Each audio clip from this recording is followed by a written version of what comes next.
নামাজ পড়লে আল্লাহ জান্নাত দেবে এরকম একটা আয়াতও আমার চোখে ধরা পড়েনি।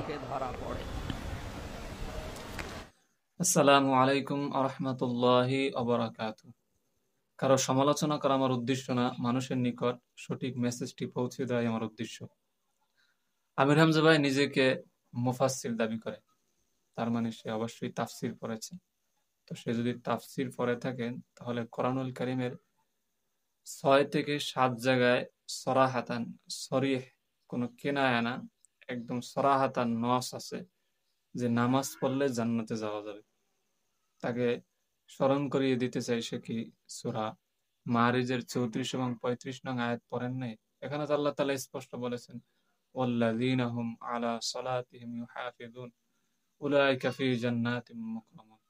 যারা তাদের নামাজের যত্নবান তারা জান্নাতে সম্মানিত হবে।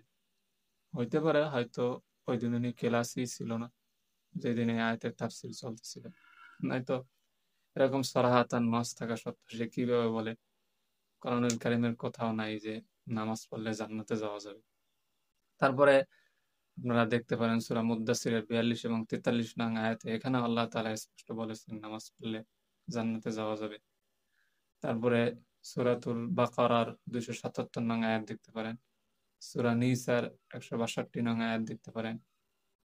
আল্লাহ তাআলা প্রায় সরাহাতানি ৬ থেকে ৭ জায়গায় উল্লেখ করেছেন নামাজ পড়লে জান্নাতে যাওয়া যাবে। তারপরে কেনায় তো আরো অনেক নস আছে। যাই হোক, সংক্ষিপ্ত সময়ে সঠিক মেসেজটি পৌঁছে দেওয়ার চেষ্টা করলাম। নিজে জানুন এবং অন্যকে জানার জন্য সুযোগ করে দেন। এজন্য ভিডিওটি বেশি বেশি শেয়ার করার অনুরোধ রইল।